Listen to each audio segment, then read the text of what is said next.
بسم الله الرحمن الرحيم إن الحمد لله نحمده ونستعينه ونستغفره ونعوذ بالله من شرور أنفسنا ومن سيئات أعمالنا من يهده الله فلا مضل له ومن يضلل فلا هادي له وأشهد أن لا إله إلا الله وحده لا شريك له وأشهد أن محمدا عبده ورسوله صلى الله عليه وعلى آله وصحبه وسلم تسليما كثيرا إلى يوم الدين ثم أما بعد. آج کے انشاءاللہ درس کا عنوان ہوگا نبی پاک صلی اللہ علیہ وآلہ وسلم سے محبت جو ایمان کا حصہ ہے اس کے کیا تقاضے ہیں. اسی طریقے سے آپ صلی اللہ علیہ وسلم پر درود بھیجنا، آپ کے لیے نعت پڑھنا، آپ کی تعریف کرنا، اور اس بارے میں جو لوگ گمراہی کا شکار ہیں یا غلو کرتے ہیں، آپ کی شان میں مبالغہ آرائی کرتے ہیں، اس کا بھی کچھ ذکر ہوگا. اور ساتھ میں جو مختلف بدعات لوگوں نے ایجاد کی ہوئی ہیں جیسا کہ جشن عید میلاد النبی، اسی کا دور دورہ ہے، اسی کے دن چل رہے ہیں اور کل لوگ کافی دھوم دھام سے اسے منائیں گے. کیا ہمارے دین میں، اسلام میں اور نبی صلی اللہ علیہ وسلم کی محبت کے نام پر اس طرح کرنا جائز بھی ہے کہ نہیں ہے؟ تو اس کو ہم جو ہے سیکھنے کی کوشش کریں گے.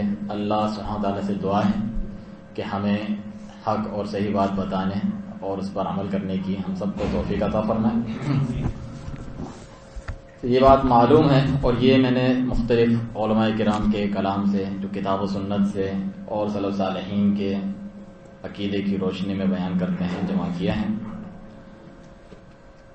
رسول اکرم صلی اللہ علیہ وسلم کی محبت اور آپ کی تعظیم کرنا، آپ کی توقیر کرنا، یہ ایمان کا حصہ ہے اور یہ واجب ہے ہر مسلمان کے اوپر. ہر انسان کے اوپر آپ صلی اللہ علیہ وسلم پر ایمان لانا ضروری ہے اور اسی کے تقاضے میں ہے کہ وہ آپ سے محبت کریں، آپ کی فرمانبرداری کریں، آپ کی نافرمانی سے بچیں. کیونکہ رسول اکرم صلی اللہ علیہ وسلم کی محبت یہ اللہ تعالیٰ کی ہی محبت میں سے ہے. اللہ تعالیٰ کون ہے؟ ہمارا خالق ہے جس نے ہمیں اور تمام انسانوں کو پیدا کیا ہے. صرف مسلمانوں کو نہیں، تمام انسانوں کو اللہ سبحانہ تعالیٰ نے پیدا کیا ہے، انہیں رزق دیتا ہے اور سب کو چاہیے کہ اللہ کی عبادت کریں، کسی کو شریک نہ بنائیں اللہ تعالیٰ کا. اسی لیے انہیں پیدا کیا ہے، اسی لیے نبیوں اور رسولوں کو بھیجا ہے. مگر کچھ لوگ اس پر ایمان لاتے ہیں اور کچھ جو ہے ایمان نہیں لاتے اور انکار کرتے ہیں. تو سب پر واجب ہے کہ اس نبی صلی اللہ علیہ وسلم پر ایمان لائیں. اور یہ رسول اکرم صلی اللہ علیہ وسلم کی خصوصیت میں سے ہیں. آپ نے فرمایا کہ مجھے چند خصوصیتیں دی گئی ہیں دیگر انبیاء اور رسولوں کے مقابلے میں. ان میں سے ایک یہ ہے کہ میں نے بعثت الی الناس کافہ، مجھے تمام لوگوں کی طرف رسول بنا کے بھیجا گیا ہے. مجھ سے پہلے جو رسول آتے ہیں ان کی بھی تعلیمات جو ہے دنیا اور آخرت کی بھلائیوں سے بھرپور تھی، لیکن وہ اپنی قوم کی طرف بھیجے جاتے ہیں، اپنی قوم، اپنے جہاں کے وہ ہوتے ہیں اس زبان میں. اور مجھے جو ہے تمام جنوں انس، تمام کائنات کے لیے آخری نبی اور رسول بنا کر بھیجا گیا ہے. تو آپ صلی اللہ علیہ وسلم پر ایمان لائے بغیر کوئی چارہ نہیں ہے اور نہ ہی جنت میں داخلہ ممکن ہے. نبی پاک صلی اللہ علیہ وسلم نے یہ بھی فرمایا کہ کوئی بھی یہودی ہو یا نصرانی ہو وہ میرے بارے میں سنے ثم لم یؤمن بی بما ارسلت بہ، پھر اس چیز پر ایمان نہ لائے جو میں دے کر بھیجا گیا ہوں، تو الا کان من اصحاب النار، وہ جہنمیوں میں سے ہوگا. چاہے وہ اپنے رسول پر ایمان ہی کیوں نہ لایا ہو، لیکن خاتم الانبیاء والمرسلین نبی اکرم صلی اللہ علیہ وسلم پر ایمان نہیں لایا تو وہ جہنم رسید ہو جائے گا آپ کی نبوت اور رسالت کے بعد. یہ کتنی اہم ایک انسان کی زندگی میں یہ بات ہے کہ وہ نبی پاک صلی اللہ علیہ وسلم پر ایمان لائیں. اور یہ اللہ تعالیٰ کے اوپر ایمان لانے میں سے ہیں. اللہ تعالیٰ کا فرمان ہے کہ وَمَن يُطِعِ الرَّسُولَ فَقَدْ أَطَاعَ اللَّهَ، جس نے رسول صلی اللہ علیہ وسلم کی اطاعت فرمانبرداری کی اس نے اللہ ہی کی فرمانبرداری کی، کیونکہ اللہ ہی نے آپ کو بھیجا ہے. اسی طریقے سے جس نے آپ سے محبت کی، اللہ ہی سے محبت کی. نبی صلی اللہ علیہ وسلم کو بھیجنے والا کون ہے؟ اللہ تعالیٰ ہے. تو یہ اللہ تعالیٰ ہی کی محبت میں سے ہیں. آپ کیا ہیں؟ آپ رسول اللہ ہیں. رسول اللہ کا کیا معنی؟ اللہ کے رسول. تو اللہ ہی سے تعلق ہے، اللہ نے ہی آپ کو بھیجا ہے.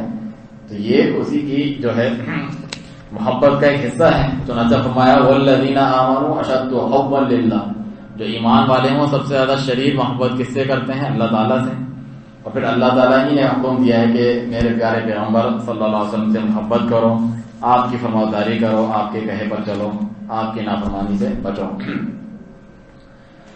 یہاں تک کہ ایمان کی جو ایک مٹھاس ہوتی ہے اور حلاوت ہوتی ہے، ایک انسان کو اس وقت تک صحیح معنوں میں حاصل نہیں ہو سکتی جب تک اللہ رسول اسے تمام جہان سے بڑھ کر محبوب نہ ہو جائیں. نبی پاک صلی اللہ علیہ وسلم نے فرمایا ثلاث من کن فیہ وجد حلاوت الایمان، 3 باتیں ایسی ہیں جن کے اندر پائی جائیں تو وہ ایمان کی مٹھاس، ایمان کے ذائقے کو وہ چکھ لیتے ہیں. ان میں سے پہلی بات یہی ہے ان یکون اللہ ورسولہ احب الیہ مما سواہما، کہ اللہ تعالیٰ اور اس کے پیارے پیغمبر صلی اللہ علیہ وسلم اسے تمام کائنات سے بڑھ کر، ان کے علاوہ جتنے ہیں سب سے بڑھ کر اسے محبوب ہوں.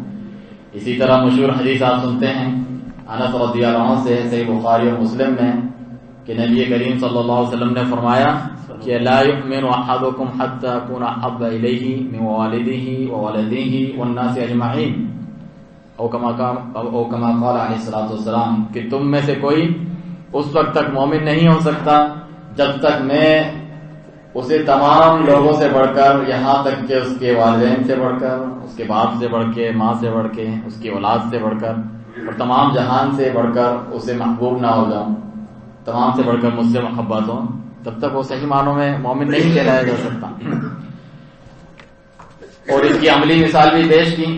عمر بن خطاب رضی اللہ عنہ، امیر المومنین، خلیفہ راشد، سب سے بڑھ کر رسول اکرم صلی اللہ علیہ وسلم سے محبت کرنے والے، آپ پر جو ہے جان چھڑکنے والے، جان نثار صحابی، انہوں نے بھی ایک مرتبہ یہ کہا کہ اے اللہ کے رسول صلی اللہ علیہ وسلم، مجھے آپ سب سے زیادہ محبوب ہیں سوائے میری اپنی جان کے. انسان کو اپنی جان سب سے زیادہ عزیز ہوتی ہے، اس کو بچانے کی کوشش کرتا ہے، اسی کے لیے سب کچھ کرتا ہے. تو رسول اکرم صلی اللہ علیہ وسلم نے یہ اہم قاعدہ اور ایک ایمانی بات آپ کو بتائی کہ اس وقت تک نہیں، اللہ تعالیٰ کی قسم، جب تک میں تمہارے اپنی جان سے بھی زیادہ تمہیں محبوب نہ ہو جاؤں. النبی اولا بالمؤمنین، قرآن میں ہے ان کی اپنی جانوں سے زیادہ حق رکھتے ہیں نبی، مومنوں کی جان سے بھی بڑھ کر پیارے ہیں. تو فرمایا اس وقت تک ایمان کا درجہ وہ حاصل نہیں ہوگا جب تک تمہارے اپنی جان سے بھی زیادہ محبوب نہ ہو جاؤں. تو عمر بن خطاب رضی اللہ عنہ، اور ہر مومن کا یہی رویہ اور شان ہونی چاہیے، انہوں نے فوراً کہا کہ پھر تو آپ مجھے اپنی جان سے بھی زیادہ محبوب ہیں. فوراً اس کی اصلاح کی تو کہا کہ الآن عمر، الآن یا عمر، اب بات بنی ہے، یعنی اب صحیح معنوں میں جو ایمان ہوتا ہے یہ ہے، اور یہی اللہ تعالیٰ کو مطلوب ہے.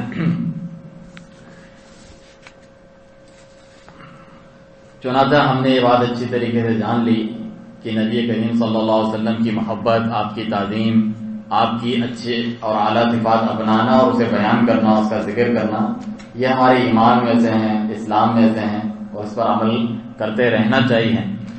لیکن اصل جو محبت ہے اللہ تعالیٰ کی ہوں یا اللہ کے رسول صلی اللہ علیہ وسلم کی، اس کا کیا معیار ہے؟ اللہ کی محبت کے دعوے دار تو سب ہیں، مشرکین بھی کہتے تھے ہم اللہ سے محبت کرتے ہیں، ساتھ میں پھر وہ شرک بھی کرتے تھے. یہود و نصارہ اللہ سے محبت کرتے ہیں، اللہ کے بھیجے ہوئے پیغمبروں سے، موسیٰ علیہ السلام سے ہم بڑی محبت کرتے ہیں، عیسیٰ علیہ السلام سے محبت کرتے ہیں. لیکن اللہ تعالیٰ نے ان کی جو محبت وہ کرتے تھے اس کو نہیں مانا، اس کو تسلیم نہیں کیا، کیونکہ وہ معیار اللہ تعالیٰ کی نازل کردہ شریعت اور وحی کے مطابق نہیں تھا. اب کوئی اتنی محبت کرے کہ نعوذ باللہ عیسیٰ علیہ السلام کو اللہ تعالیٰ کا بیٹا قرار دے، تو کیا اس نے نفرت میں یہ کام کیا؟ اس نے محبت میں یہ کام کیا. لیکن یہ کام اللہ تعالیٰ کے یہاں قبول نہیں ہے. اس کو اللہ تعالیٰ اپنی شان میں، اپنے نبی کی شان میں گستاخی تصور کرتا ہے اور اس سے منع کرتا ہے کہ زمین اور آسمان پھٹ پڑے. اللہ تعالیٰ فرماتا ہے اس قسم کی بات کرنے سے اور کہنے سے.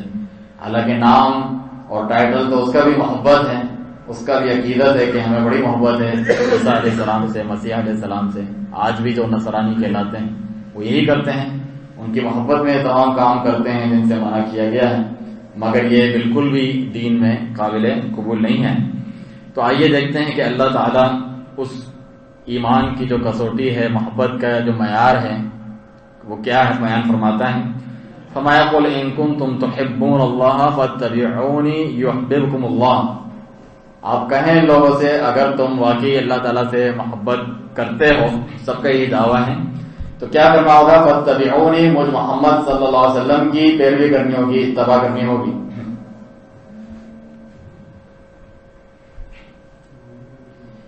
تو یہ معیار اللہ تعالیٰ نے بیان فرمایا ہے، اس کے ساتھ بڑی بھلائیاں حاصل ہوگی، اللہ تعالیٰ راضی بھی ہوگا، اور کیا ہوگا؟ یحببکم اللہ، اللہ تعالیٰ خود تم سے محبت کرے گا۔ یعنی آپ جو چاہتے تھے اس سے بھی بڑی چیز اللہ نے آپ کو عطا کی۔ اللہ سے محبت کے دعوے دار تو سب ہیں، لیکن اللہ کسی سے محبت کرے تو اس سے بھی بڑی بات ہے۔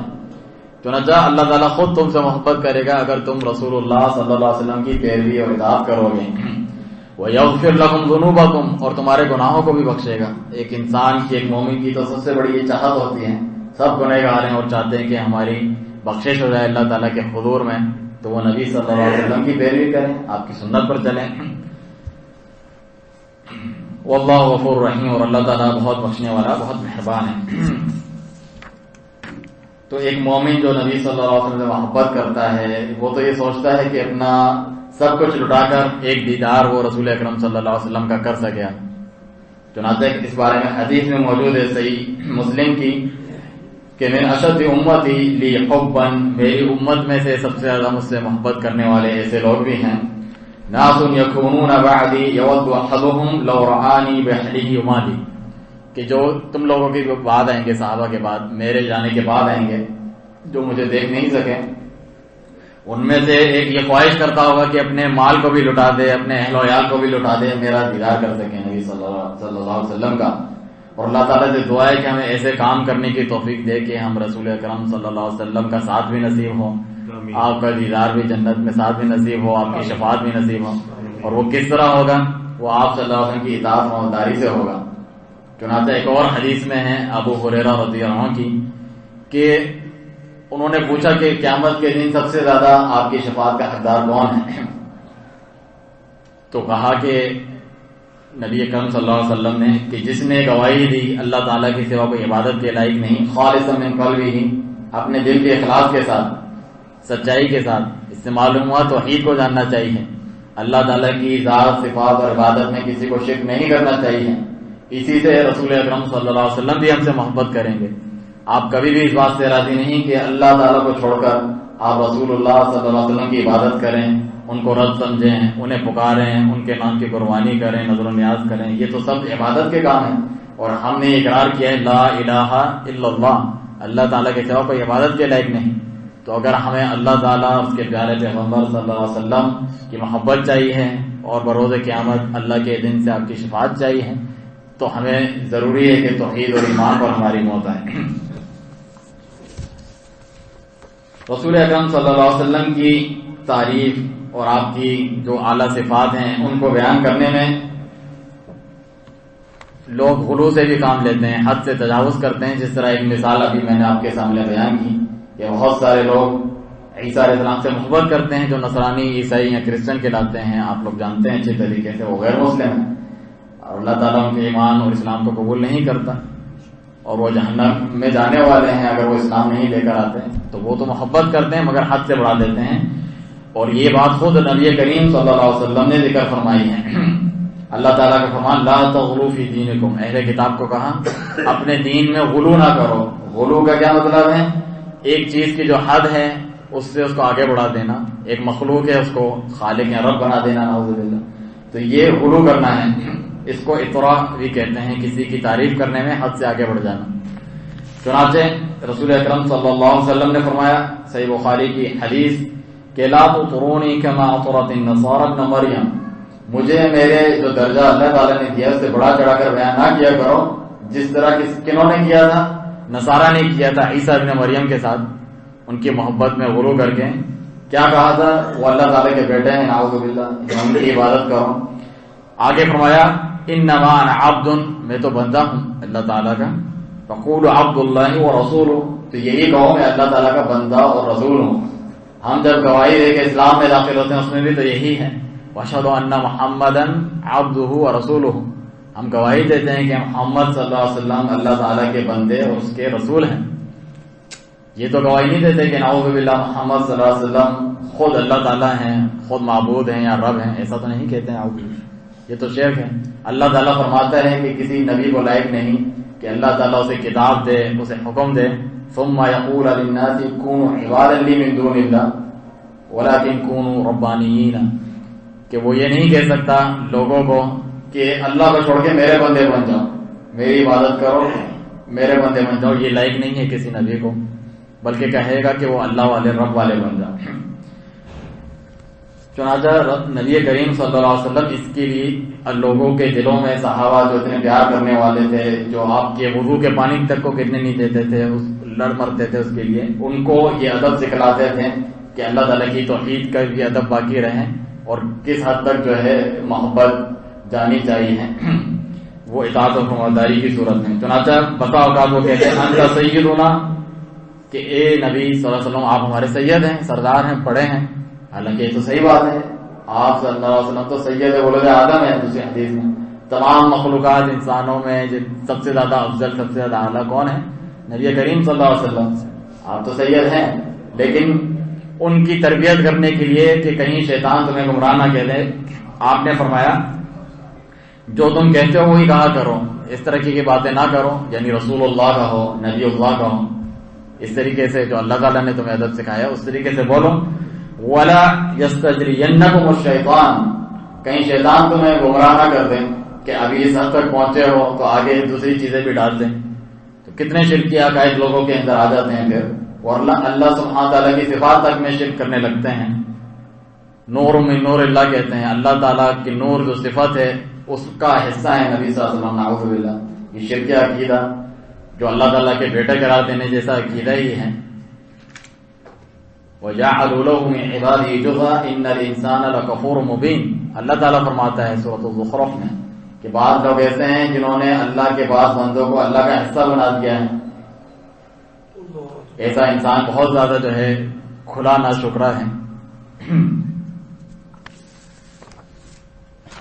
چنانچہ جو شرعی حدود ہیں اس میں رہتے ہوئے نبی کریم صلی اللہ علیہ وسلم سے محبت انسان کی ایمان کا تقاضا ہے، اور اس میں غلو نہ کرے.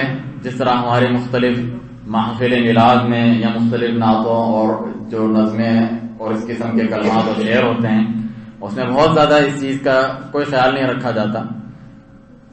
نبی کریم صلی اللہ علیہ وسلم کی تعریف کرنا تو آپ کی اعلیٰ صفات، آپ کے اخلاق، آپ کا کردار، ان چیزوں کا ذکر ہوتا ہے. صحابہ کرام جنگ کا، جہاد کا، اچھی صفات کا ذکر کیا کرتے تھے، یہ طریقہ ہے. لیکن آپ تو وہ کرتے ہیں جو اللہ تعالیٰ کے جو ہے کرنے کے کام ہیں. بھر دے جھولی میری یا محمد، لوٹ کے میں نہ جاؤں گا خالی. اس میں نبی صلی اللہ علیہ وسلم کی تعریف کہاں ہے؟ اس میں تو آپ ان سے مانگ رہے ہیں. اللہ تعالیٰ فرماتا ہے وَأَنَّ الْمَسَاجِدَ لِلَّهِ فَلَا تَدْعُوا مَعَ اللَّهِ أَحَدًا، مساجد تو صرف اللہ کی ہیں، اللہ کے ساتھ کسی اور کو نہ پکارو. إِيَّاكَ نَعْبُدُ وَإِيَّاكَ نَسْتَعِينُ، ہر نماز میں ہم کہتے ہیں اے اللہ ہم تیری عبادت کرتے ہیں اور تجھی سے مدد طلب کرتے ہیں. تو ہم اللہ کو چھوڑ کے اللہ کے رسول سے مدد کیسے طلب کر سکتے ہیں؟ یہ تو وہی شرک ہے جس کو ختم کرنے کے لیے آپ صلی اللہ علیہ وسلم آئے تھے. تو دیگر بھی اس قسم کی جتنی نعتیں ہیں کہ یثرب کے والی سارے نبی، شاہ مدینہ یثرب کے والی سارے نبی تیرے در کے سوالی. نعوذ باللہ، تمام انبیاء کرام تو اللہ تعالیٰ کے در کے سوالی ہیں اور اللہ تعالیٰ سے ہی سوال کرتے ہیں، دعا کرتے ہیں. قرآن آپ پڑھیں، آپ قرآن پڑھیں، بھرا ہوا ہے نبیوں کے واقعات سے، ان کے قصوں سے. اولاد نہیں ہے اللہ تعالیٰ سے مانگی، کسی مشکل پریشانی میں مشکل کشائی اللہ تعالیٰ نے کی، اللہ تعالیٰ سے دعا کی، اس کے ناموں کا واسطہ دے کے، اس کی صفات کا واسطہ دے کے. لا الہ الا انت سبحانک انی کنت من الظالمین، ربنا ظلمنا انفسنا وان لم تغفر لنا وترحمنا لنکونن من الخاسرین. آدم علیہ السلام کی دعا، یونس علیہ السلام کی دعا، زکریا علیہ السلام کی دعا، ابراہیم علیہ السلام کی، جتنے بھی ہیں موسیٰ علیہ السلام نے کی دعا تو ہے بھی اس طریقے سے، اے اللہ جو تو رزق نازل کرے، میں اس کا فقیر ہوں، اس کا محتاج ہوں. انی لما انزلت الی من خیر فقیر، جو تو رزق نازل کرے میں اس کا فقیر ہوں، میں تیرے در کا فقیر ہوں. تو یہ سکھا کر گئے ہیں خود رسول اکرم صلی اللہ علیہ وسلم اور تمام انبیاء کرام. تو یہ کوئی شان آپ کی بیان کرنا نہیں ہے، بلکہ یہ تو وہ شرک ہے جس سے منع کیا گیا ہے اور غلو ہے. رسول اکرم صلی اللہ علیہ وسلم کی شان تو اس سے بہت اعلیٰ اور بلند ہے جو یہ لوگ بیان کرنا چاہتے ہیں اپنے اس غلط عقیدے کے تحت. آپ صلی اللہ علیہ وسلم کو تو اللہ تعالیٰ نے تمام مخلوقات میں سب سے افضل بنایا. آپ کو مقام محمود اللہ تعالیٰ عطا کرے گا، قیامت کے دن حمد کا جھنڈا آپ کے پاس ہوگا. اس مقام تک کوئی نہیں پہنچ سکتا رسولوں میں سے بھی. عسیٰ ان یبعثک ربک مقام محمودا، یہ کیا تعریف بیان کرے کہ جو اللہ سبحانہ تعالیٰ نے اپنے پیارے پیغمبر صلی اللہ علیہ وسلم کی بیان کی ہیں کہ قریب ہے کہ آپ کا رب آپ کو مقام محمود پر فائز کرے گا، یعنی آپ جو ہے سب کی شفاعت کریں گے قیامت کے دن۔ اللہ تعالیٰ کے دن سے شفاعت عظمیٰ جسے کہا جاتا ہے کہ لوگوں کا حساب شروع ہو، اس کے بعد بھی آپ کی بہت ساری شفاعتیں، جو جہنم میں چلے بھی گئے اپنے گناہوں کے بنا پر ان کی شفاعت کریں گے، جو پہنچے ہوئے ان کے درجات کی بلندی کی شفاعت کریں گے۔ تقریباً 6 یا اس سے زائد آپ صلی اللہ علیہ وسلم کی شفاعتیں ہیں جن پر ہم ایمان لاتے ہیں کہ وہ اللہ تعالیٰ کے اذن اور اجازت سے دی جائے گی، اور اس کا سوال ہم کس سے کرتے ہیں؟ اللہ تعالیٰ سے کہ وہ اس کا مالک ہے۔ قل للہ الشفاعۃ جمیعا، اور ہم ایسے کام کرتے ہیں جس کے ذریعے سے ہمیں نبی پاک صلی اللہ علیہ وسلم کی شفاعت نصیب ہو۔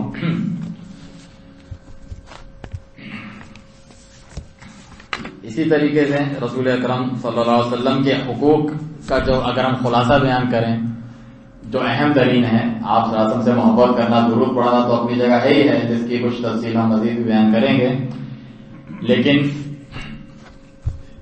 2-3 جملوں میں جو شیخ الاسلام محمد بن عبد الوہاب رحمہ اللہ نے ذکر کیا کہ تصدیق فیما اخبر، جو بھی خبر نبی کریم صلی اللہ علیہ وسلم دیں اس کی تصدیق کریں، اسے سچا مانیں۔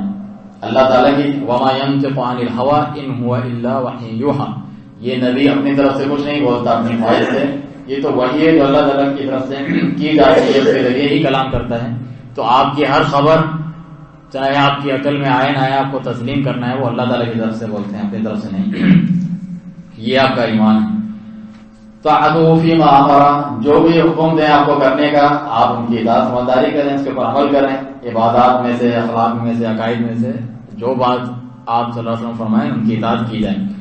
واجتناب فیما نہی عنہ وزجر، جس چیز سے منع کریں روکیں، آپ کو اس سے منع کریں کہ ایسا کام نہیں کرنا چاہیے تو آپ اس سے بچیں، اس سے پرہیز کریں، یہ بھی ایمان کا تقاضا ہے۔ ولا يعبد الله الا بما امر، اور اللہ کی عبادت نہ کی جائے مگر آپ کے طریقے سے۔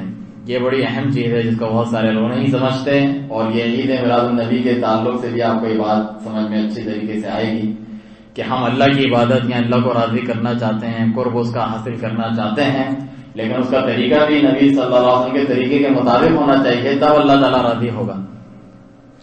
رسول کو بھیجا ہی اس لیے ہیں کہ اللہ تعالیٰ کے حکم سے اس کی اطاعت کی جائے۔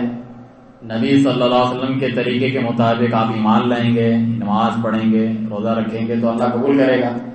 ان کے مطابق نہیں، اپنی مرضی سے آپ کچھ کریں گے۔ ابھی مغرب کی ہم نے کتنی رکعتیں پڑھی ہیں؟ فرض 3۔ اگر ہم اس کو 4 رکعتیں پڑھیں تو اللہ تعالیٰ قبول کرے گا؟ کیوں قبول نہیں کرے گا؟ 4 زیادہ ہیں یا 3 زیادہ ہیں؟ 4 زیادہ ہیں، اور جو چوتھی رکعت ہے اس میں ہم کیا کریں گے؟ اس میں خاموش تو نہیں رہیں گے، اس میں اللہ کا ذکر کریں گے، تلاوت کریں گے، سورہ فاتحہ پڑھیں گے، رکوع میں جو ہے سبحان ربی العظیم پڑھیں گے، سبحان ربی الاعلیٰ پڑھیں گے۔ اس میں گناہ کیا ہے؟ اس میں تو اللہ کی تعریف ہے۔ اللہ تعالیٰ کو خوش ہونا چاہیے کہ ہم نے اور زیادہ عبادت کی ہے، کیوں اللہ تعالیٰ خوش نہیں ہوگا؟ نبی کا طریقہ نہیں ہے، کیونکہ یہ نبی کا طریقہ نہیں ہے، آپ کو اس طریقے سے کر کے نہیں بتلایا ہے۔ ایک چھوٹا کام جو رسول اللہ صلی اللہ علیہ وسلم نے کیا ہے وہ کرنے سے اللہ راضی ہوگا، اس کے مقابلے میں بڑا کام اپنی عقل سے، اپنی مرضی سے، نبی صلی اللہ علیہ وسلم کی مخالفت کرتے ہوئے آپ کریں گے تو وہ اللہ تعالیٰ قبول نہیں فرمائے گا۔ تو یہ چیز بہت ضروری ہے۔ اللہ سبحانہ تعالیٰ کا فرمان ہے کہ ان اللہ وملائکتہ یصلون علی النبی یا ایھا الذین آمنوا صلوا علیہ وسلموا تسلیما، کہ اللہ تعالیٰ خود اور اس کے فرشتے اس نبی پر درود بھیجتے ہیں، اے ایمان والو تم بھی آپ پر درود بھی بھیجو اور خوب سلام بھی بھیجو۔ تو اس سے مراد کیا ہے؟ ابو العالیہ رحمہ اللہ کہتے ہیں صحیح بخاری میں کہ اللہ تعالیٰ کا درود بھیجنا، صلاۃ بھیجنا، اس سے کیا مراد ہے کہ اللہ تعالیٰ فرشتوں کی جو اعلیٰ مجلس ہوتی ہے، ملائے اعلیٰ، وہاں پر نبی صلی اللہ علیہ وسلم کا ذکر خیر فرماتا ہے، تعریف کرتا ہے، اور جو فرشتے درود بھیجتے ہیں دعا کرتے ہیں۔ ہم بھی جب درود بھیجتے ہیں نبی صلی اللہ علیہ وسلم کی دعا کرتے ہیں کہ اللہ برکت دے، جس طرح ابراہیم علیہ السلام اور ان کے آل پہ دی، جس طرح درود ہمیں آتا بھی ہے، درود ابراہیمی کے نام سے مشہور ہے۔ اس کے علاوہ بھی کچھ درود کے مختلف الفاظ ہیں جن میں یہی ہے کہ برکت نازل فرما، اللہ تعالیٰ درود بھیج محمد صلی اللہ علیہ وسلم اور آپ کی آل پر، جس طرح ابراہیم علیہ السلام اور آپ کی آل پہ بھیجا۔ اللہم صلی علی محمد وعلی آل محمد کما صلیت علی ابراہیم وعلی آل ابراہیم انک حمید مجید۔ اللهم بارک علی محمد وعلی آل محمد کما بارکت علی ابراہیم وعلی آل ابراہیم انک حمید مجید. یہ سب سے مشہور الفاظ ہیں اس کے، جسے درود ابراہیمی کہتے ہیں. تو اس میں بھی آپ یہ جو اصول میں نے ذکر کیا ہے اس کو آپ اپلائی کر کے دیکھیں. میں اپنی طرف سے کوئی درود بنا دیتا ہوں، جیسے ملتے ہیں درود تنجینا بعض لوگوں نے بنایا ہوا ہے، درود تاج، درود لکھی. میں درود ڈڈیال بنا دیتا ہوں کو اپنی مرضی سے، اس میں کچھ الفاظ ڈال دیتا ہوں، اچھے الفاظ ہوں گے، اس میں بھی نبی صلی اللہ علیہ وسلم کی تعریف ہوگی، لیکن اپنی طرف سے اس کو الفاظ بناؤں گا تو اللہ سبحانہ تعالیٰ قبول نہیں کرے گا، اگرچہ آپ کی نیت کتنی اچھی ہو. کوئی بھی عمل قبول ہونے کے لیے ہم اللہ کو راضی کرنے کے لیے کرتے ہیں سارے عمل. یہ شرط ہے کہ وہ اللہ تعالیٰ کے لیے خالص ہو، دکھلاوا نہیں ہو، بدعقیدگی نہیں ہو. ساتھ میں یہ بھی شرط ہے کہ وہ نبی صلی اللہ علیہ وسلم کی سنت کے مطابق ہو. تو یہ عمل تو اچھا ہے کہ نبی صلی اللہ علیہ وسلم کی تعریف ہے، لیکن وہ آپ کے طریقے کے مطابق نہیں ہے درود بھیجنا، جبکہ اللہ نے آپ کو حکم دیا ہے کہ آپ ان کے اوپر عمل کر کے دکھائیں. تو یہ جو درود ہیں نبی صلی اللہ علیہ وسلم کو جو درود بھیجنا ہے، اس کے فضائل بھی بہت زیادہ ہیں. اس سے اللہ سبحانہ تعالیٰ راضی ہوتا ہے. بلکہ رسول اکرم صلی اللہ علیہ وسلم نے فرمایا کہ جو من صلی علیہ واحدہ یا مرتن، جس نے ایک مرتبہ مجھ پہ درود بھیجا، صلی اللہ علیہ وسلم، اللہ تعالیٰ اس پر 10 مرتبہ جو ہے اس کا ذکر خیر فرماتا ہے درود کے ایک معنی کے مطابق. اپنے فرشتوں پہ اس کے نام لے کر جو ہے اللہ سبحانہ تعالیٰ فخر فرماتا ہے. چنانچہ درود کے جو مختلف سیغے ہیں اس کو ہم اور بھی ذرا عمل کر کے دیکھتے ہیں کہ سنت پہ کس طرح عمل کیا جاتا ہے، ساتھ میں نیکیاں کماتے ہوئے اور گناہوں سے بچتے ہوئے. ایک درود ہے مختلف مساجد میں لکھا ہوتا ہے، آپ یہ پڑھیں عصر کی نماز کے بعد اٹھنے سے پہلے، 80 سال کی عبادت کا کو ثواب ملے گا. اور وہ درود جو ہے کچھ اس طریقے سے ہوتا ہے. آپ نے اکثر مساجد میں دیکھا ہوگا فریم کرا کے لوگوں نے جو ہے لگایا ہوا ہوتا ہے وہ درود، کہ آپ اگر یہ پڑھیں گے تو 80 سال کی جو ہے عبادتوں کا آپ کو اجر ملے گا اور آپ کے جو ہے گناہ بخشے جائیں گے. اللہم صلی علی محمد النبی الامی وعلی آلہ وسلم تسلیما، یہ لکھا ہوا ہوتا ہے. اور لوگ جو ہے پڑھ رہے ہوتے ہیں اٹھنے سے پہلے 80 مرتبہ اس درود کو پڑھیں. اور بڑے جو ہے مختلف مساجد میں اکثر جو ہے آج کل لگا ہوا ہوتا ہے، فریم کرا کے لگایا ہوتا ہے. تو یہ درود جو اگر آپ دیکھیں اور یہ پڑھیں، اور اس میں کوئی حوالہ نہیں لکھا کہ اس حدیث میں نبی صلی اللہ علیہ وسلم نے فرمایا ہے نہیں فرمایا ہے، بس اپنی طرف سے لکھ دیا اور فضائل آپ نے بتا دیے لوگوں کو عمل کرنے کے لیے. تو ایسی کوئی دلیل نہیں ہے اس کے بارے میں. چنانچہ سعودی عرب کی جو فتویٰ کمیٹی ہے اس میں بڑے بڑے علماء ہیں، ان سے یہ سوال پوچھا تھا کہ یہ جو درود ہے اس کی کیا حقیقت ہے. تو انہوں نے صاف فرمایا کہ یہ جو ذکر کرتے ہیں حدیث اور یہ حوالہ، اس کی کوئی سند نہیں ہے، یہ صحیح طور پہ ثابت نہیں ہے. آپ کو دونوں چیزیں دیکھنا ضروری ہیں. ایک تو دلیل معلوم ہو کہ نبی صلی اللہ علیہ وسلم نے فرمایا ہے اس طرح، یعنی لکھا ہوا ہو یہ حوالہ، اور وہ حوالہ صحیح ہے بھی کہ نہیں. کیونکہ من قال علیہ ما لم اقل فلیتبوأ مقعدہ من النار، جس نے مجھ پر جان بوجھ کر جھوٹ باندھا، ایسی بات کہی جو میں نے نہیں کہی. لوگ بہت سارے حدیثیں کرتے بھی ہیں اپنی طرف سے، SMS پر اور جو ہے واٹس ایپ پہ اور سوشل میڈیا پہ پھیلا دیتے ہیں. جو آگے پھیلائے گا اسے یہ فضائل حاصل ہوں گے، لاٹری نکل آئے گی. جو نہیں کرے گا تو اس کو یہ نقصان ہوگا. کوئی حوالہ نہیں، یہ درود کہاں سے ہیں، یہ بات کہاں سے ہیں. تو اس طریقے سے بھی لوگ پھیلاتے ہیں. اسی طرح کتابوں میں بھی بہت ساری باتیں لکھی ہوتی ہیں. تو ہمیں تحقیق کرنی چاہیے سنت کے مطابق عمل کرنے کی. اور درود جو پڑھا جاتا ہے نبی صلی اللہ علیہ وسلم پر، مختلف اس کے مواقع ہیں جہاں ہمیں پڑھنا چاہیے. جیسا کہ اذان کے بعد جب آپ اذان سنیں تو رسول اللہ صلی اللہ علیہ وسلم نے فرمایا کہ جو اذان سنیں اور جس طرح مؤذن کہتا ہے اس طرح کہے اس کے پیچھے پیچھے، اور پھر مجھ پر درود پڑھے تو جو ہے حلت لہ الشفاعہ، اس کے لیے میری شفاعت حلال ہو جائے گی، میں اس کے لیے شفاعت کروں گا. کتنی عظیم فضیلت ہے. ہم جو ہے اپنے کاموں میں لگے ہوتے ہیں اور جواب نہیں دیتے اذان کا یا درود نہیں پڑھتے، اور اتنی بڑی فضیلت کو کھو دیتے ہیں.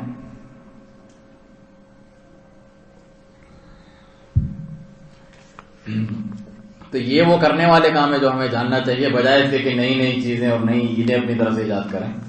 اسی طرح جمعے کے دن فرمایا نبی صلی اللہ علیہ وسلم نے کہ یہ سب سے افضل دن ہے اور اس دن جو ہے مجھ پر بہت زیادہ درود و سلام بھیجا کرو. اسی طرح مجلس کے تعلق سے فرمایا کہ جہاں اللہ کا ذکر نہ ہو اور اس کے نبی صلی اللہ علیہ وسلم پر درود نہ بھیجا جائے وہ حسرت کا باعث ہوگی. اور یہ بھی فرمایا کہ جب بھی میرا نام ذکر ہو محمد صلی اللہ علیہ وسلم تو ہمیشہ درود پڑھا کریں. اس شخص کو کہا بڑا بخیل ہے، جس طرح بخیل کنجوس ہوتا ہے کہ جو میرا نام سنے درود نہ بھیجے. اور ایک حدیث میں جبرائیل علیہ السلام نے بددعا کی اللہ تعالیٰ اپنی رحمت سے دور کر دے اس شخص کو، جن میں سے وہ بھی ہے کہ میرا نام سنے اور مجھ پہ درود نہ بھیجے. اور ایک حدیث میں اس کی جو ناک خاک آلود ہو اس شخص کی جو میرا نام سنے اور مجھ پر درود نہ بھیجیں. کتنے ایسے لوگ ہیں نبی کی جو ہے محبت کا دم بھرتے ہیں، جھوٹی حدیثیں بھی گڑھ کے واقعات سناتے ہیں لوگوں کی واعظ نصیحت کے لیے، اور درود تک پڑھنے کی ان کو توفیق نہیں ہوتی. میرے نبی نے فرمایا، میرے نبی نے فرمایا، پورا ان کا جو ہے درس اسی طریقے سے گزر جاتا ہے. اور لوگ جو بڑے آشش کر رہے ہوتے ہیں بڑا اچھا بیان ہے، نبی صلی اللہ علیہ وسلم پر درود کیوں نہیں بھیجتا ہے وہ شخص؟ یہاں ایسے داعیان جو کرتے ہیں، یہاں اللہ سبحانہ تعالیٰ نے توفیق دے دی ہے کہ نبی صلی اللہ علیہ وسلم کے ذمہ اگر جھوٹی حدیثیں یا واقعات کر کے کوئی سنائے تو اس کو توفیق نہیں ملتی کہ وہ آپ صلی اللہ علیہ وسلم پر جب بھی نام نامی ذکر ہو تو درود بھیجیں. تو ہمیں کبھی بھی اس سے غافل نہیں ہونا چاہیے. اسی طرح مسجد میں داخل ہوتے ہوئے مسجد میں داخل ہونے کی جو دعا ہے وہ پڑھیں، ساتھ میں جو ہے درود بھی بھیجیں کہ اللہم افتح لی ابواب رحمتک، اور ساتھ میں جو ہے صلاۃ علی النبی بھی آپ بھیجیں.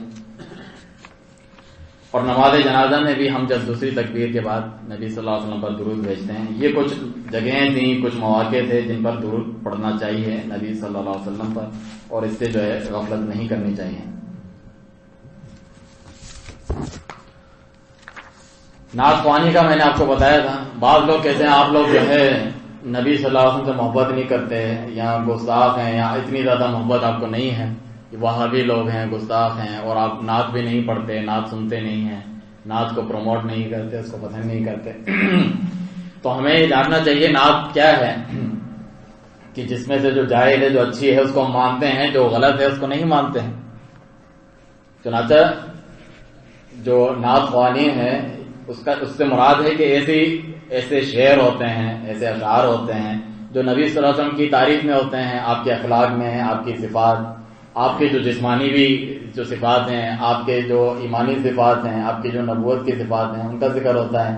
آپ نے جو مارکے لڑے اللہ تعالیٰ کی راہ میں جہاد اور اس قسم کی چیزوں کا، آپ کا دفاع کرنا کافروں سے، ان کا جواب دینا مشرکوں کو. تو اس طریقے سے آپ صلی اللہ علیہ وسلم کی تعریف کرنا یہ نعت کہلاتی ہے. اس کی ترغیب ہے خود صحابی رسول حسان بن ثابت رضی اللہ عنہ، جن کو شاعر رسول کہا جاتا ہے، وہ پڑھا کرتے تھے. بلکہ نبی صلی اللہ علیہ وسلم آپ کے لیے دعا کرتے کہ جبرائیل علیہ السلام کے ساتھ اللہ تعالیٰ مدد کریں ان کی، کہ یہ ایسے شعر پڑھیں جو کافروں کو تکلیف دیں، مومنوں کی مدد ہو. اور بلکہ یہ بھی فرمایا کافروں کے جو تیر پڑتے ہیں اس سے زیادہ تمہارے شعر ان کو جا کے لگتے ہیں، پڑھتے ہیں، کیونکہ وہ تو شعر و شاعری کا زمانہ تھا. اس کے ذریعے سے ہی وہ نبی اور اللہ کے وہی کو بھی شاعر مجنون یہ کہتے تھے. تو شعر و شاعری میں بھی ان کو شکست دے دی تھی ان چیزوں میں. اللہ سبحانہ تعالیٰ کلام تو وہ کلام اللہ، اس کے علاوہ نبی صلی اللہ علیہ وسلم کی جو تعریف میں وہ ذکر کیا کرتے تھے. مگر آج کل کے دور میں یا سے پہلے بھی اس کے اندر بہت زیادہ غلو آ گیا ہے. ایک تو غیر شرعی چیزیں جس سے خود جن کی آپ تعریف کر رہے ہیں رسول اللہ صلی اللہ علیہ وسلم، وہ چیزیں آپ کریں جن سے منع کیا ہوا ہے. مرد عورت وہ پردہ ملیں، اور جو ہے آپ اس میں میوزک بھی ڈال دیں، اور نئے نئے جدید گانے، اردو گانے، انڈین گانے، ان کی دھن پر جو ہے آپ جو ہے نعتیں پڑھیں. اس کا مطلب یہ ساری حرکات آپ نے جو غیر شرعی ہیں وہ کی ہیں، اس کے مطابق کر رہی ہیں، تو بیعت بھی ہے، نہ کہ ادب بجا لانا ہے. اس سے بڑھ کر بھی ایک بری چیز جس کو بہت سارے لوگ برا نہیں سمجھتے، اس میں شرکیات پائی جاتی ہیں. نبی کو پکارا جاتا ہے عبادت کے لیے جو کہ عبادت ہے، اور بہت ساری اس قسم کی چیزیں اسی قسم کی ہوتی ہیں. قصیدہ بردہ جو مشہور ہے، مولا صلی وسلم علی نبی دائما ابدا، وہ جو مشہور ہے ان کا، اس کے اندر اتنے شرکیہ جو ہے اشعار موجود ہیں. جیسا کہ اس میں یہ شعر ہے وَإِنَّ مِن جُودِكَ الدُّنْيَا وَضَرَّتِهَا، کہ اے نبی آپ ہی کی دیا ہوا ہے یہ ساری دنیا، آپ ہی نے قائم کی ہوئی ہے، اور جو آخرت ہے وہ بھی آپ ہی کے دم سے ہیں. اور اللہ تعالیٰ کا جو علم ہے، لوح قلم کا جو علم ہے، وہ آپ کے علم کا ایک چھوٹا سا حصہ ہے. تو توہین ہے اللہ تعالیٰ کی شان میں، اور نبی صلی اللہ علیہ وسلم کی شان میں جو ہے غلو کرنا ہے. اور اس کو بڑے لہک کے لوگ پڑھ رہے ہوتے ہیں، مولا یا صلی وسلم، وہ قرآن کی تلاوت اور ان چیزوں سے بھی زیادہ اس کو اہم سمجھتے ہیں، اور باوضو ہو کر اس کے آداب بتاتے ہیں کس طریقے سے پڑھنا چاہیے. تو یہ تو آپ کی شان میں تعریف نہیں ہے بلکہ گستاخی ہے، جس چیز سے منع کیا گیا اور اس کو استعمال کریں. تو ہم جس چیز سے منع کرتے ہیں، یہ لوگ کہتے ہیں نعتوں کو نہیں مانتے، اس قسم کے غلو سے منع کرتے ہیں. آپ کوئی نعت ان کی اٹھا کے جتنی مشہور ہیں خود انہی کو پکاریں گے، ہم دور سے راستے میں اگر پاؤں تھک جائیں گے. جتنی بھی مشہور پرانی نعتیں ہیں، جدید نعتیں، سب شرکیات سے بھری ہوتی ہیں. ساری نعتوں میں جو ہے شرک ہوتا ہے ان کی نعتوں میں.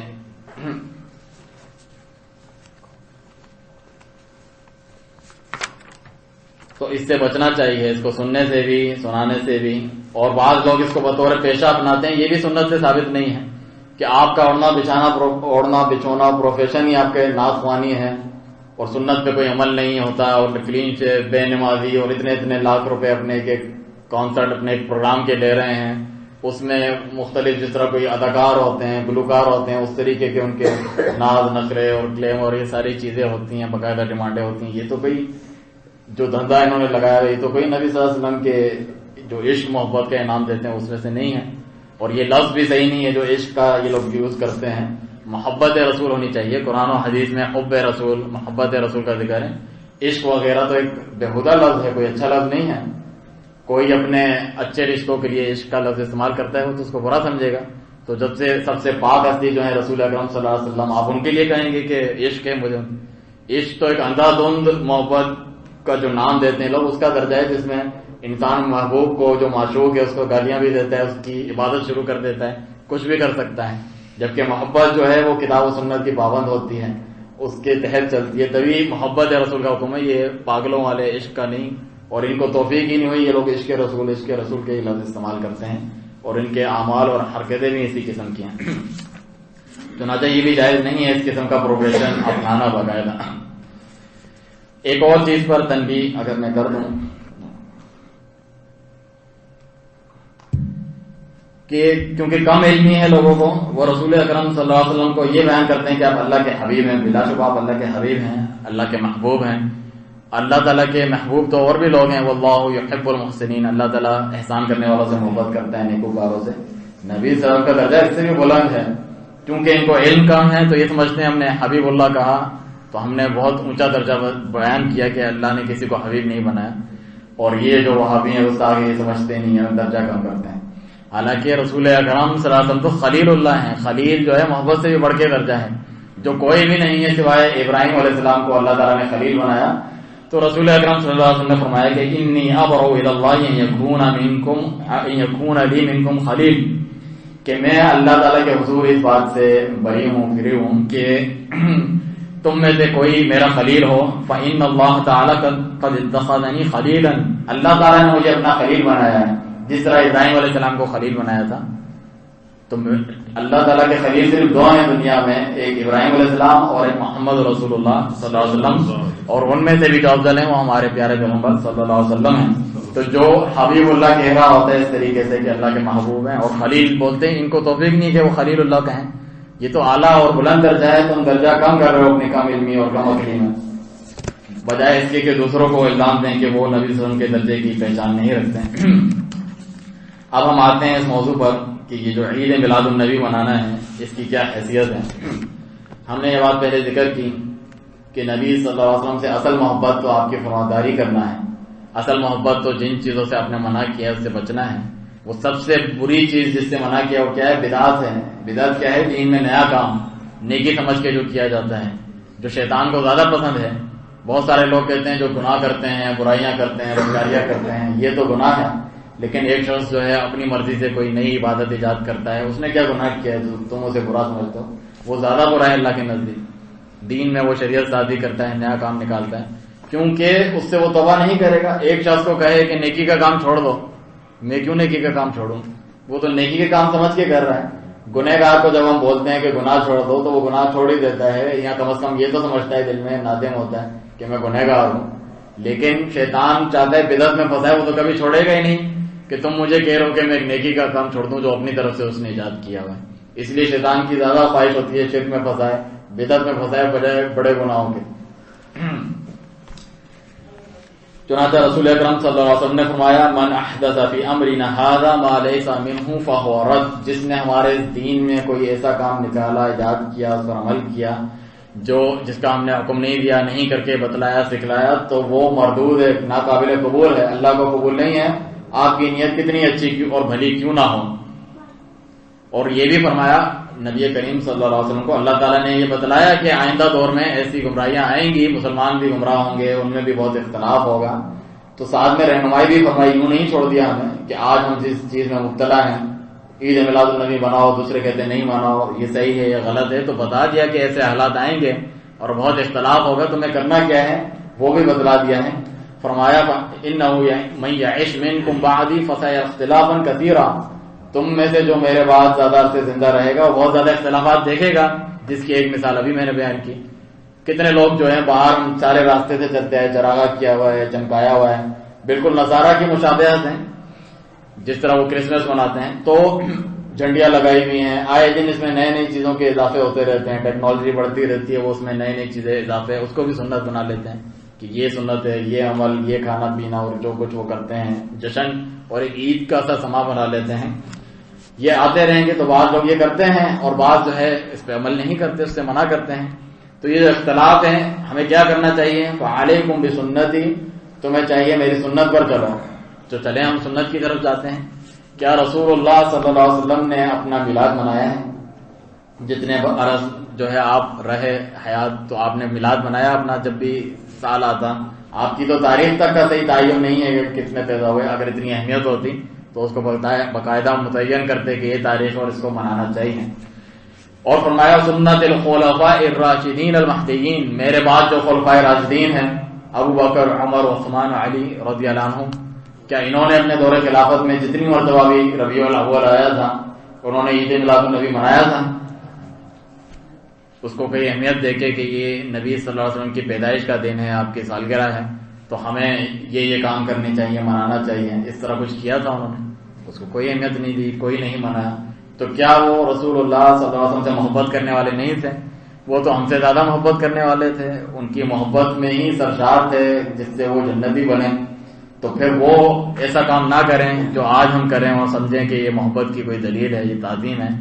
کیا اللہ تعالیٰ کے یہاں قبول ہوگا؟ بالکل قبول نہیں ہوگا. چنانچہ اسی حدیث کے آگے فرمایا کہ میری سنت کو اور صحابہ کرام جو خلفائے راشدین ہیں خصوصاً ان کی سنت کو مضبوطی سے اپنے جبڑوں کے دانتوں کے ساتھ مضبوطی سے پکڑنا. ایسا ہلکا پھلکا بھی نہیں کہ لوگ کچھ چیزوں میں ہوتا ہے چلو ہم بھی چلتے ہیں، کیا ہے اس میں کوئی برائی تو نہیں ہو رہی ہے، لوگ نہیں بھی اس کے قائل ہوتے ہیں، میلادوں میں چلے جاتے ہیں. مضبوطی سے پکڑو جبڑوں کے دانتوں کے ساتھ، جو چیز ثابت نہیں ہے اس کو چھوڑے رکھو. آگے فرمایا وَإِيَّاكُمْ مُحْدَثَاتِ الْأُمُورِ، دین میں نئے نئے کاموں سے بچو. جب سنت کو مضبوطی سے پکڑو گے تو اس کا نتیجہ یہ ہے کہ دین میں جو نئے نئے کام ہیں ان کے ساتھ نہ جاؤ، اس کام میں نہ پڑھو، اس کو نہ پھیلاؤ، اس میں مشارکت اور شرکت نہ کرو، ان کے ساتھی نہ بنو. یہ بھی ساتھ میں فرمایا ہے. تب تک آپ کا سنت کو مضبوطی سے پکڑنا قابل قبول نہیں ہے جب تک آپ ان بدعات کو نہیں چھوڑتے. بدعت اتنی بری کیوں ہے؟ فإن كل محدثة بدعة، ہر نیا کام بدعت ہے. وكل بدعة ضلالة، اور ہر بدعت گمراہی ہے.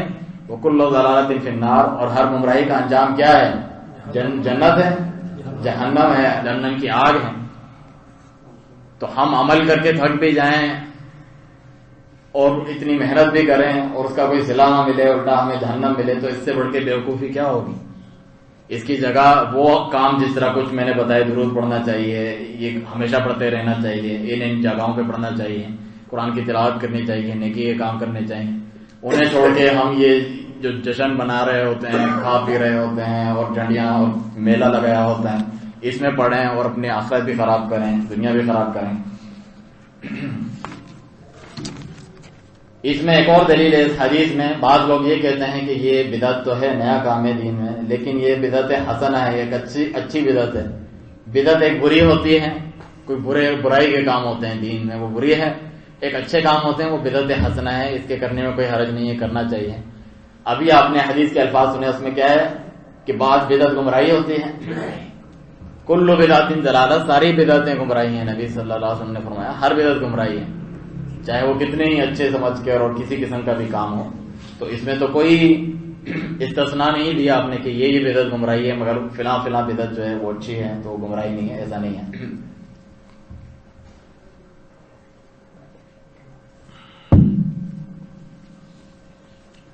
اور جو بدعت کے اوپر عمل کرتا ہے وہ بہت بڑی گستاخی کرتا ہے رسول اکرم صلی اللہ علیہ وسلم کی شان میں، حالانکہ سمجھ رہا ہوتا ہے میں بڑا اچھا کام کر رہا ہوں اور آپ سے محبت کر رہا ہوں. اللہ تعالیٰ کا فرمان ہے الیوم اکملت لکم دینکم واتممت علیکم نعمتی ورضیت لکم الاسلام دینا. سورۃ المائدہ میں آج کے دن میں نے تمہارے لیے تمہارا دین مکمل کر لیا، اپنی نعمت تم پر تمام کر دی ہے اور اسلام کو بطور دین کے تمہارے لیے میں راضی ہو گیا ہوں. تو امام مالک رحمہ اللہ فرماتے ہیں کہ جو کل دین نہیں تھا آج بھی دین نہیں بن سکتا. جس نے یہ کہا دین میں کوئی نیا کام ایجاد کیا، اس کو اچھا سمجھا، تو وہ یہ سمجھتا ہے کہ محمد رسول اللہ صلی اللہ علیہ وسلم نے قد خان الرسالہ، رسالت میں خیانت کی۔ کیوں؟ اللہ تعالیٰ نے فرمایا کہ جو کچھ ہم نے نازل کیا ہے آپ پہنچا دیں، وَإِن لَّمْ تَفْعَلْ فَمَا بَلَّغْتَ رِسَالَتَهُ، اگر جتنا جو کچھ ایک ایک چیز آپ نے نہیں پہنچائی جو ہم نے بتائی ہے تو آپ نے رسالت کا ادا نہیں کیا، لیکن آپ صلی اللہ علیہ وسلم نے تو ادا کر دیا تھا اور اس میں گواہ بھی بنایا۔ حجۃ الوداع کے موقع پر تمام لوگ جمع تھے اور کہا کیا میں نے اللہ تعالیٰ کا پیغام پورا پہنچا دیا ہے امانت کے ساتھ، اس میں کوئی کمی نہیں کی؟ تو سب نے کہا آپ نے پہنچا دیا ہے۔ اللہم فشہد، نبی صلی اللہ علیہ وسلم نے اللہ کو گواہ کیا، اے اللہ تو گواہ رہنا کہ میں نے سارا پیغام پہنچا دیا ہے تیرا، جو کچھ اس میں کچھ نہیں چھپایا ہے۔ تو جو بدعتی عمل کرتا ہے، نیا عمل کرتا ہے، تو وہ یہ سمجھتا ہے نا کہ کوئی چیز چھپا دی ہے، جو اچھائی کا کام تھا آپ صلی اللہ علیہ وسلم صحابہ کو معلوم نہیں چلا، آج مجھے معلوم چلا ہے۔ آپ صلی اللہ علیہ وسلم نے تو 2 عیدیں بتائی، جمعے کے دن کو عید کے جیسا کہا اس کی فضیلت کے حساب سے، اس کے علاوہ عید الاضحیٰ اور عید الفطر مسلمانوں کو 2 دی، وہ جاہلیت میں بھی بناتے تھے، میلے ٹھیلے لگاتے تھے، اس کی جگہ اللہ تعالیٰ نے یہ 2 عیدیں ادا کی۔ اگر عید میلاد النبی بھی کوئی چیز ہوتی جو آج ہمیں معلوم چلی اور اس کو ہم اچھا سمجھ کے کر رہے ہیں، تو آپ نے وہ چھپا دی کیا؟ نعوذ باللہ، اتنا نیکی کا اور اچھا کام، اور آج ہمیں معلوم چلا۔ تو وہ کہے نہ کہے اپنی زبان سے، اپنے عمل سے وہ یہ گویا کہہ رہا ہے کہ نبی صلی اللہ علیہ وسلم نے اللہ کا پیغام پہنچانے میں، سارے اچھے کام بتانے میں یا برائی سے روکنے میں کچھ کمی کی ہے، کچھ چیزیں اچھائی کی تھیں جو رہ گئی ہیں، جیسے کہ عید میلاد النبی، کیونکہ وہ لوگ بھی یہ ثابت نہیں کر سکتے کہ آپ صلی اللہ علیہ وسلم یا صحابہ کرام نے اس کو منایا تھا۔ اکثر لوگ یہ کام کرتے ہیں، بہت سارے کہتے ہیں اتنے سارے لوگ غلط ہیں کیا؟ حالانکہ اکثریت کوئی معیار نہیں ہے۔ اللہ تعالیٰ فرماتا ہے قرآن مجید میں وَإِن تُطِعْ أَكْثَرَ مَن فِي الْأَرْضِ يُضِلُّوكَ عَن سَبِيلِ اللَّهِ، اپنے نبی کو مخاطب کر کے اگر آپ اکثر لوگوں کی پیروی کرنے لگیں گے تو وہ آپ کو اللہ کی راہ سے گمراہ کر دیں گے۔ اکثر لوگ تو گمراہی پہ چل رہے ہوتے ہیں، اپنے خواہش نفس کے اوپر چل رہے ہوتے ہیں، کچھ لوگ جو ہیں وہ حق پہ قائم رہتے ہیں۔ إِن يَتَّبِعُونَ إِلَّا الظَّنَّ وَإِنْ هُمْ إِلَّا يَخْرُصُونَ، وہ تو اٹکل لڑاتے ہوئے اور اپنے گمان کے اوپر چل رہے ہوتے ہیں، کوئی دلیل ولیل نہیں ہوتی، فی الحال چیز ہمیں اچھی لگتی ہے، ہمارے خاندان میں چلتی ہے، یہ رسم و رواج ہے، ہم اس کو کر رہے ہیں۔ تو بدعت کا یہی حال ہوتا ہے، شروع میں ایجاد کرتے ہیں اور پھر وہ بڑھتی جاتی ہے اور اس کو ایک الگ سے عبادت بنا دیتے ہیں۔ کل تک یہ لوگ کیا کہتے تھے، 12 ربیع الاول کو نبی صلی اللہ علیہ وسلم پیدا ہوئے ہیں، تو 12 ربیع الاول کو ہم کیا منائیں گے؟ عید میلاد النبی منائیں گے۔ 12 وفاتی، اس سے پہلے تو 12 وفات مناتے تھے کہ رسول اکرم صلی اللہ علیہ وسلم کی وفات ثابت ہے 12 ربیع الاول کو، تو اس کو غم سمجھتے تھے۔ تو شیطان نے ان کے ساتھ کیسا کھیل کھیلا ہے کہ اس پہ یہ خوشیاں مناتے ہیں۔ 12 ربیع الاول پیدائش کا دن تو ثابت نہیں ہے نا، یعنی اس میں اختلاف ہے، کوئی کیا کہتا ہے، کوئی کیا، کوئی واضح طور پہ ثابت نہیں ہے، لیکن وفات کا تو ثابت ہے، تو اس کو تم منا رہے ہو اس طریقے سے، اور کل تک مانتے بھی تھے کہ یہ وفات ہے، آج اس کو بدل دیا۔ کچھ جو بوڑھے لوگ ہیں وہ جانتے بھی ہیں کہ پہلے اس طریقے سے نہیں ہوتے تھے، یہ ڈھول تماشے اور عید میلاد پورا اس طرح جلسے جلوس جو یہ لوگ کرتے ہیں اس کو نام دیتے ہیں۔ ایک تو یہ بات میں بتا رہا تھا، دوسرا یہ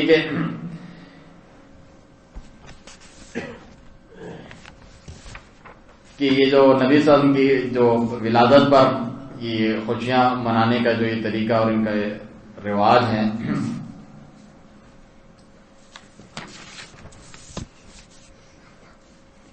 یہ کل تک تو اس کے یعنی ایک نیا کام اس کو کہتے تھے، دین میں نیا کام ہے مگر یہ اچھا کام ہے، یہ اچھی بدعت حسنہ ہے، اور کچھ عرصہ ہوا کہ اس کی دلیلیں بھی لے کر آتے ہیں کہ سنت سے ثابت ہے۔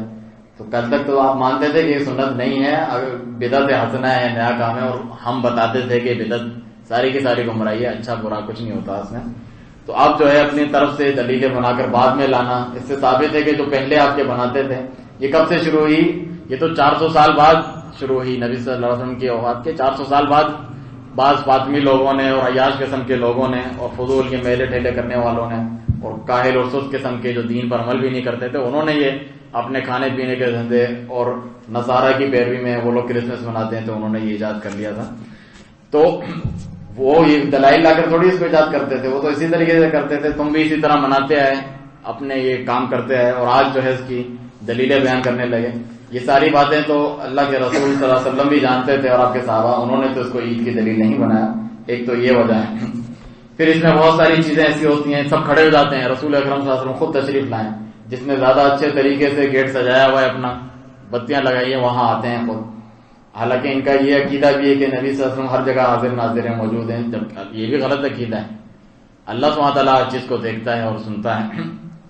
آپ صلی اللہ علیہ وسلم وفات کے بعد تو ان چیزوں کی خبر نہیں ہے، اور قیامت کے دن جو ہے سب سے پہلے آپ کی قبر شک کی جائے گی، ذرا حدیث میں کھلے گی، تو قیامت کے دن اٹھایا جائے گا، اور یہ کھڑا ہو جانا، پھر اس کے لیے کھڑے ہو جاتے ہیں، دم بدم پڑھو درود، حضور بھی ہیں یہاں موجود، تو سب کھڑے ہو جاتے ہیں تعظیمی طور پہ۔ حالانکہ رسول اکرم صلی اللہ علیہ وسلم نے فرمایا کہ من سرہ ان یتمثل لہ الرجال قیاما فلیتبوأ مقعدہ من النار، جو یہ پسند کرتا ہے کہ جب وہ آئے لوگ اس کے ادب احترام میں دس بستہ کھڑے ہو جائیں تو وہ جہنم میں اپنا ٹھکانہ پکڑ لیں۔ اور کہتے ہیں کہ صحابہ نبی صلی اللہ علیہ وسلم جب آتے تھے ان کے لیے کھڑے نہیں ہوتے تھے، کیوں نہیں ہوتے تھے؟ ادب احترام کی کمی تھی؟ ایسا نہیں ہے، فرمایا کہ وہ خود اس کو ناپسند کرتے تھے کہ ایسا نہیں کیا جائے میرے ساتھ، اجمیوں کی جیسی کیوں حرکت کرتے ہو، اس کو پسند نہیں کرتے تھے۔ تو یہ بھی خلاف ورزی اس کے اندر کی جاتی ہے۔ میں یہ بتا رہا تھا جو وفات کا ذکر چل گیا کہ جب بدعت کو ایجاد کرتے ہیں تو یہ صرف پہلے 12 ربیع الاول عید میلاد النبی ہے، 12 کو پیدا ہوئے ان کے مطابق، لیکن اب میلاد خود ایک عبادت بن چکی ہے۔ کوئی بھی کام ہو، چاہے شوال کا مہینہ ہے، رمضان کا، میں نے نیا کاروبار شروع کر رہا ہوں، میلاد کراتے ہیں، تو میلاد تو خود ایک عبادت 12 ربیع الاول سے جڑی ہی نہیں ہے ان کے نزدیک۔ اب تو فلاں کام کروانا ہے، میں نے محلے میں میلاد کرا دی، کوئی بھی مہینہ ہے، محرم کا مہینہ ہے، کوئی میلاد کا پروگرام کرا دو، تو میلاد الگ سے ایک باقاعدہ عبادت بنا دی ہے، سالگرہ، جو کہ شریعت میں ثابت بھی نہیں ہے۔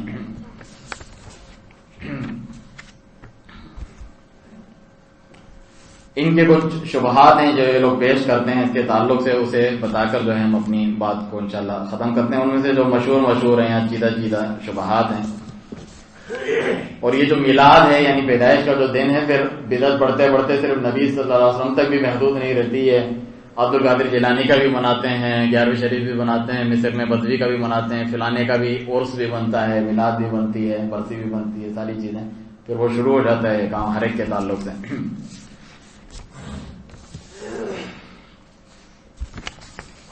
چنانچہ ہم بدعت میں کسی طور پہ شریک نہیں ہوتے، اس سے منع کرتے ہیں، حکمت کے ساتھ، نرم بات کے ساتھ، دلائل کے ساتھ ان کو سمجھاتے ہیں ساری باتیں۔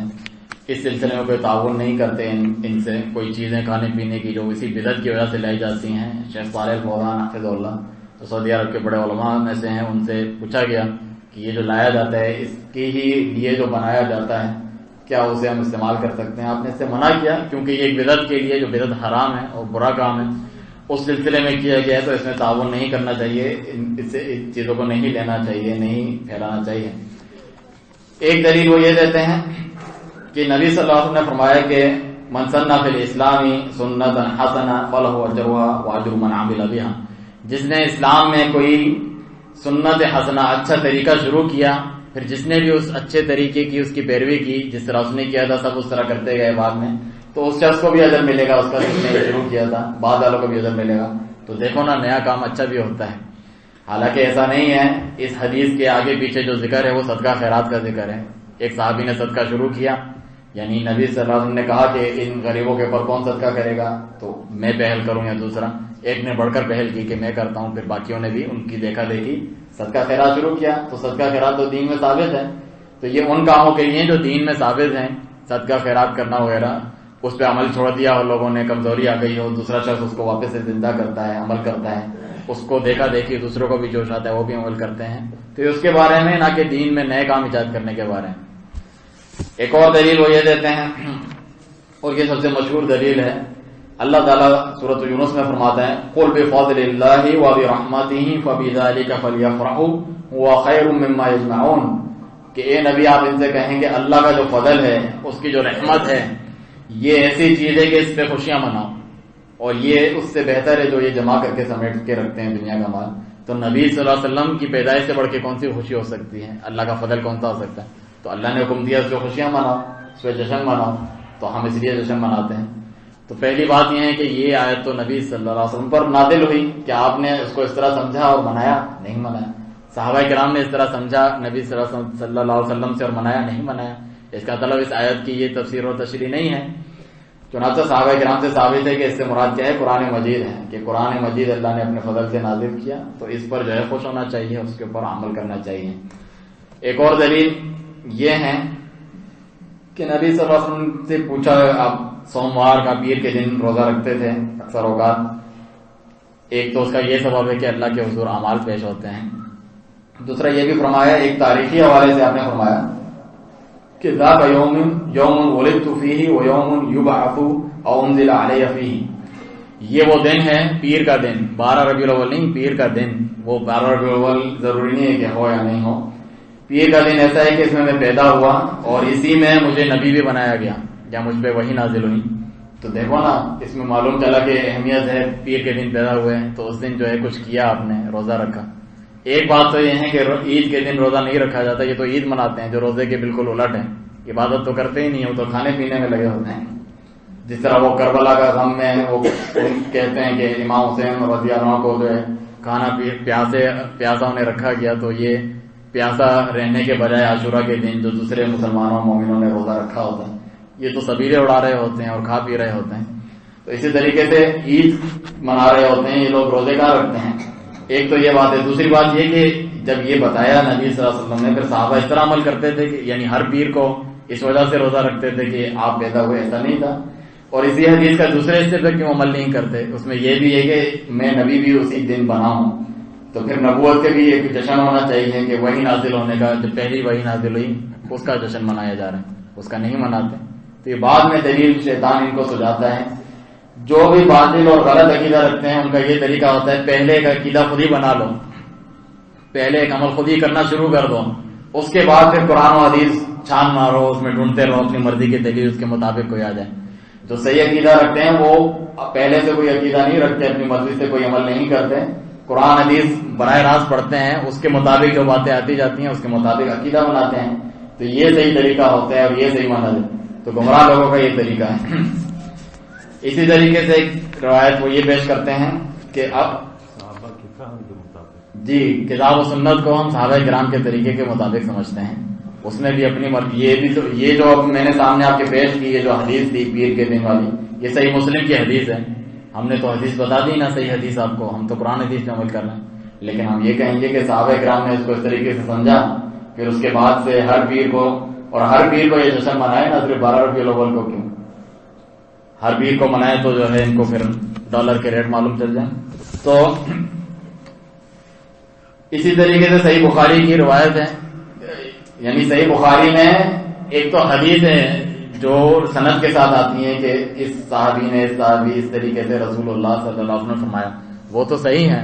اس کے علاوہ بھی کچھ باتیں اس میں لکھی ہوتی ہیں جس میں انہوں نے بھی کہا ہے کہ کوئی گارنٹی نہیں ہے کہ وہ صحیح ہے اور اس کی سند پوری ہے، اس کو بطور استشہاد یا تاریخی بات کے طور پہ وہ لے کر آتے ہیں اور وہ دلیل بن نہیں سکتا۔